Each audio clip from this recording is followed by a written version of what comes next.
Hey guys, welcome to Video Theory here, and we're talking about the new Spider-Man movie called The Brand New Day. And if you haven't seen it yet, it's not too late to watch it first. This movie is not just a typical Spider-Man movie. It follows the events of what happened in Spider-Man No Way Home, where Spider-Man, played by Tom Holland, fights five evil Spider-Man villains that aren't from his universe. This all happened because he was with Doctor Strange, who he told to create a spell to have everyone forget that he was Spider-Man because of Mysterio. But instead of everyone forgetting he's Spider Man, it pulls out everyone who knows Peter is Spider Man from every universe. So, in the end, when he defeats all the villains with the help of Andrew Garfield Spider Man and Tobey Maguire Spider Man, he has to make everyone forget he's Spider Man, including his best friend Ned Leeds and MJ, played by Zendaya. And this movie takes place after that, as his aunt died, and he's in college and is left alone as his friends don't remember him. So to make them remember, he goes on missions with them as Spider-Man teams up with the Damage Control, who let the Scorpion on the loose. And the movie shows other villains like Tombstone, played by Marvin Jones III, who played Tobias Whale in Black Lightning, and the Rhino, who he defeated.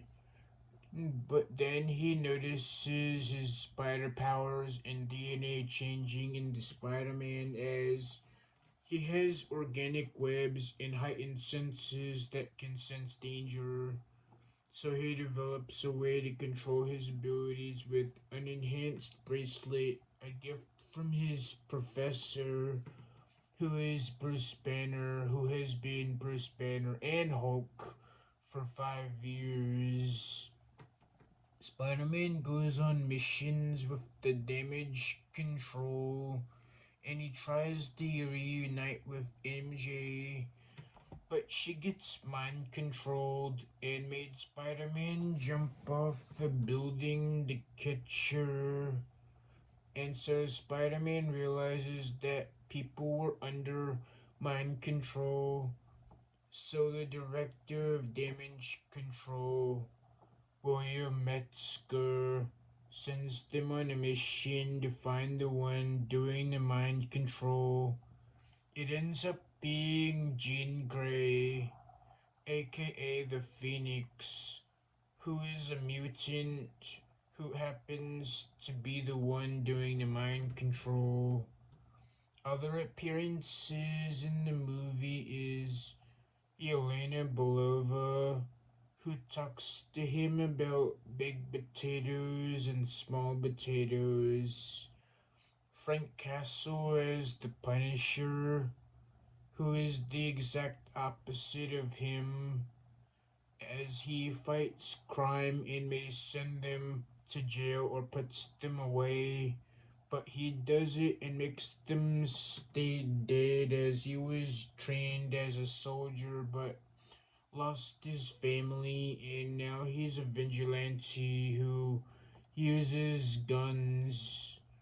But the Punisher plays a role in Spider Man's mission and helps him.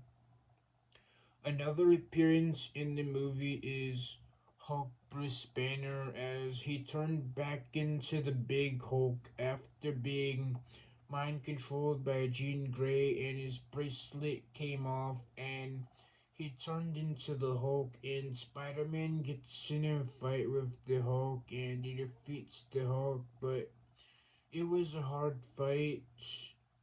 A small appearance is this random black kid played by Nai Akin, who is claimed to be Miles Morales, but he was one of the people who got mind controlled and told and said, "Hey Spider Man, you alright?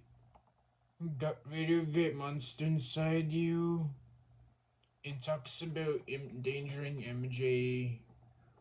The rest of the movie is spent as Spider-Man fights these ninjas who are part of the Hand, a group of ninjas trained to be assassins who fought the Defenders, and they don't need a leader. And they got mind controlled and end up kicking Spider-Man's ass. And Spider-Man activates his spider powers and defeats them. Then MJ and Spider-Man break up because MJ doesn't know Spider-Man anymore. And the moments they had were forgotten. But he reconnects with his best friend Ned, and he takes down Jean Grey and tries to understand why she's like this, and it's because the Damage Control, the secret organization that killed her sister, she became evil when they killed her, so when she ends up in a similar situation, she attacks them and gets out of prison. In the end, Spider-Man almost dies trying to save Jean Grey and got shot from the bullet, and Punisher rushed him to the hospital, and he healed up and got back with Ned and MJ.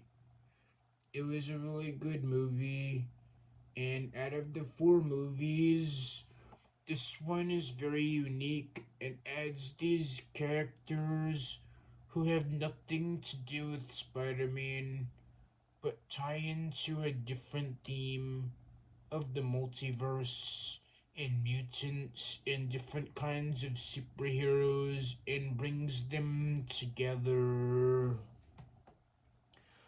So this movie is really good. And yeah, it's just about, you know, Peter Parker fighting crime full time in a world that no longer remembers him, while a dangerous evolution in his powers may be the key to stopping an invisible though threatening New York and those he loves. Notable for his emotional, mature, personal take on Peter Parker's journey, features Tom Holland alongside Zendaya, Mark Ruffalo, John Berthel, and Sadie Singh. The film received strong critical acclaim and shattered box office records, becoming the highest grossing movie of 2026 with over $1.15 billion. So it's just a great movie, and I really liked it too. As if you haven't seen the previous Spider-Man movies, you gotta watch that too because it will better understand what will happen in these movies. First, you had Spider-Man Homecoming, where he's introduced to the MCU and teams up with Tony Stark. Then you have Spider-Man Far From Home, where he goes to Europe and fights Mysterio. And then is Spider-Man Far From Home, and that's the one with the multiverse, and he gets to meet the other Spider-Man. And then you got this movie, which is just very different. And it's got Spider-Man, it's got Hulk, it's got Punisher, and Jean Grey, and Black Widow. So it just combines these characters, and it was a success. And I like movies where they combine these characters even before we get to the Avengers Doomsday. So it's just really great. I hope you like the movie too. And remember to like, comment, and subscribe, and turn on notifications. See you in another video.